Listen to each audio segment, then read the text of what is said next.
নমস্কার বন্ধুরা, আমি টিটুস কিচেনে সবাইকে স্বাগত। আজ আমি আপনাদের সাথে আর একটা নতুন রেসিপি শেয়ার করছি, পানির পরাঠা। এটা কিন্তু আপনারা রাতের ডিনারেও খেতে পারেন অথবা ইভিনিংয়েও এটা স্ন্যাক্স হিসেবেও আপনারা খেতে পারেন। যদি আজকের ভিডিওটা ভালো লাগে তাহলে একটা লাইক, শেয়ার ও চ্যানেলটি সাবস্ক্রাইব করে পাশে থাকা বেল আইকনটি প্রেস করে দিন। যখনই কোনো নতুন ভিডিও আপলোড করব তার ইনস্ট্যান্ট নোটিফিকেশান সবার আগে আপনার কাছে পৌঁছবে। তাহলে দেখে নেওয়া যাক আজকের টেস্টি পানির পরাঠার রেসিপিটা। প্রথমে আমি এই পরোটা করার জন্য একটা পাত্রের ভেতরে আটা নিয়ে নিয়েছি 300 গ্রাম। আপনারা চাইলে এটা আটা ময়দা মিশিয়ে করতে পারেন বা শুধু ময়দাতেও করতে পারেন। হাফ টিস্পুন নুন দিয়ে দিচ্ছি আর 2 টিস্পুন আমি এখানে ঘি দিচ্ছি। আপনারা চাইলে এটা তেলও ব্যবহার করতে পারেন, তবে ঘিয়ে করলে স্বাদটা কিন্তু অনেক বেশি হয়। ভালো করে আটার সাথে সমস্ত উপকরণগুলো আমি মিশিয়ে দিচ্ছি, এটাকে ময়ান বলে। আর জল দিয়ে অল্প অল্প জল দেবো, দিয়ে একটা নরম ডো তৈরি করে নেব। যেরকম আমরা নর্মাল পরোটার ডোটা রেডি করি সেই রকমই হবে এই ডোটা। আমি এখানে 1 কাপ জল নিয়েছি, দেখাচ্ছি কতটা জল আমার এই আটাটা বা ডোটা মাখতে প্রয়োজন হলো। দেখুন রেডি হয়ে গেছে। ঠিক এইভাবে নরম করে মেখে নিতে হবে। এখানে আমার 2 টেবিল স্পুন মতো জল কিন্তু বেঁচে গেছে। এবার এটা ঢাকা দিয়ে 20 মিনিটের জন্য একটা সাইডে রেখে দেবো। তার মাঝে আমি এর স্টাফিংটা বা পুরটা রেডি করব। তার জন্য 200 গ্রাম পনির নিয়ে নিয়েছি। পনিরটা এখানে আমি গ্রেট করে নিচ্ছি, বেলার সুবিধার জন্য গ্রেট করছি। আপনারা চাইলে এটা হাতেও কিন্তু ম্যাশ করে নিতে পারেন। আমার ইনস্টাগ্রাম আইডি স্টিটু, আপনারা আমাকে ইনস্টাগ্রামও ফলো করতে পারেন। এটা আপনারা এইভাবেও ভেঙে নিতে পারেন পনিরটা, অথবা ঘরে ছানা, একদম ফ্রেশ ছানা দিয়েও কিন্তু এটা তৈরি করতে পারেন। প্রথমে আমি স্বাদ অনুযায়ী নুন দিয়ে দিচ্ছি আর 1 টিস্পুন কাঁচা লঙ্কা দিলাম, ঝালটা আপনারা স্বাদ অনুযায়ী দেবেন। 1 টিস্পুন আদা কুচি দিয়েছি। একটা মিডিয়াম সাইজের পেঁয়াজকে কুচিয়ে নিয়ে দিয়ে দিলাম। 1/4 লঙ্কার গুঁড়ো দিচ্ছি। 1 টিস্পুন আমি ধনের গুঁড়ো দিলাম। গোটা জিরে দিচ্ছি 1/4 আর হাফ টিস্পুন গরম মশলা দিচ্ছি। 1 মুঠো ধনে পাতা দিয়েছি, তবে কিন্তু এই ডাঁটাগুলো ব্যবহার করিনি, শুধু পাতার পোর্শনটা নিয়ে আমি কিন্তু দিচ্ছি। একটা চামচের সাহায্যে ভালো করে মিশিয়ে নিচ্ছি। আপনারা পুরোপুরি নিরামিষ করতে চাইলে এক্ষেত্রে পেঁয়াজটা কিন্তু অ্যাভয়েড করতে পারেন। আর এই স্বাদটা আর একটু বাড়াবার জন্য আমি 20 গ্রাম চিজকে স্লাইস করে কুচিয়ে নিয়েছি। এই চিজটা যদি আপনাদের বাড়িতে থাকে, যে কোনো চিজ, তাহলে আপনারা কিন্তু অবশ্যই দেবেন। আর না থাকলেও এটা কিন্তু অসুবিধে নেই, তাছাড়াও কিন্তু এটা তৈরি করে নেওয়া যায়। রেডি হয়ে গেল স্টাফিংটা। 20 মিনিট হয়ে গেছে, আটাটা সেট হয়ে গেছে মোটামুটি। আর একবার আমি মেখে নিচ্ছি। এবার পছন্দ মতো সাইজ আমি করে নেব। আপনারা চাইলে ছোট বড় যেভাবে লেচিটা কেটে নিতে পারেন। একটা লেচি কেটে নিয়েছি। এবার হাতে এইভাবে মুড়িয়ে লেচিটা কিন্তু আমি রেডি করে নেব, গোল করে নেব। দেখুন, দুহাত তালুর মাঝখানে রেখে গোল করে একটু চ্যাপটা করে দেবো। আর বাদবাকি আটাটা ঢাকা দিয়ে আমি সাইডে রেখে দিচ্ছি। একটু আটা ডাস্ট করে নিলাম, এভাবে ঘুরিয়ে নিচ্ছি। এবার বেলে নেব। এটা কিন্তু আমি 4 ইঞ্চি ডায়ামিটারে এটা বেলবো, তার বেশি বড় করব না। এবার মাঝখানে আমি পুর দেব। এখানে আমি 3 টেবিল স্পুন পুর দিচ্ছি।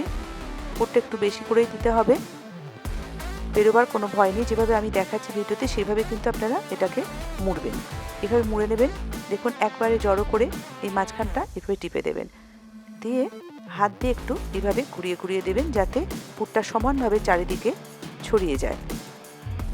খাওয়ার সময় মুখে সমানভাবে চারিদিকে কিন্তু পুরটা পড়বে, এভাবে যদি আপনারা তৈরি করেন। হাত দিয়ে একটু ছড়িয়ে দিচ্ছি, তারপরে অল্প একটু আটা ডাস্ট করে হালকা হাতে এটা কিন্তু বেলে নেব। এর ডায়ামিটারটা হবে ঠিক 8 ইঞ্চি। খুব বেশি মোটা করব না, একটু পাতলাই কিন্তু থাকবে। দেখুন পরোটাটা আমি দেখিয়ে দিচ্ছি আপনাদের। দেখুন বেলা হয়ে গেছে, এবার ভেজে নেব। একটা ওভেনের ভেতর প্যান আমি গরম করতে বসিয়ে দিয়েছিলাম। এবার এর ভেতরে 2 টিস্পুন আমি কুকিং অয়েল দিয়ে দিচ্ছি। আপনারা চাইলে এটা ঘিয়েতেও ভাজতে পারেন। ভালো করে তেলটা ছড়িয়ে দিলাম, দিয়ে এবারে পরোটাটার ভেতরে দিয়ে দেবো। এক পিঠ যতক্ষণ না হচ্ছে একটু ওয়েট করতে হবে।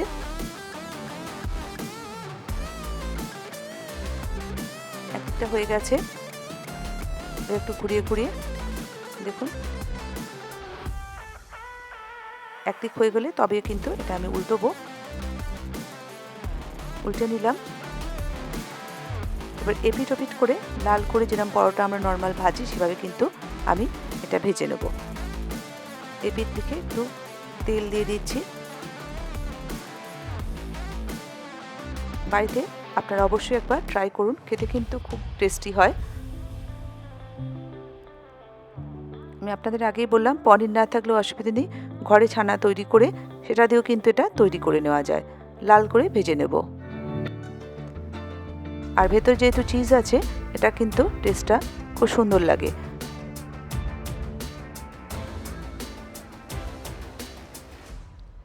পরোটাটা ভাজা হয়ে গেছে, এটা আমি তুলে নিচ্ছি।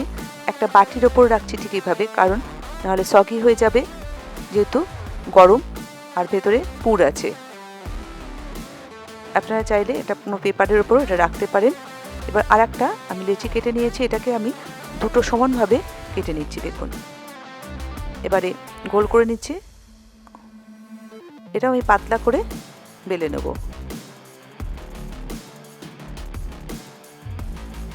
এটা আর একটা প্রসেসে কিভাবে করবেন সেটা আমি দেখিয়ে দিচ্ছি। যারা ওইভাবে করতে পারবেন না তারা এইভাবে করলে কিন্তু তাদেরও পরোটার পুরটা বাইরে বেরিয়ে আসবে না। পাতলা করে বেড়ে নিয়েছি। এবার স্টাফিংটা বা পুরটা আমি ভেতরে কিন্তু দেখুন দিয়ে দিলাম, ভালোভাবে ছড়িয়ে দিয়েছি। আর সাইডে একটু জল দিয়ে দিচ্ছি। ওপরে আর একটা এভাবে রুটি দিয়ে দিলাম, দিয়ে টিপে টিপে মুড়ে দেবো যাতে পুরটা বাইরে না বেরিয়ে আসে ভাজার সময়। চারিদিকে কিন্তু পুরটা ছড়িয়ে গেছে। এবার একটু হালকা করে বেলে নেব।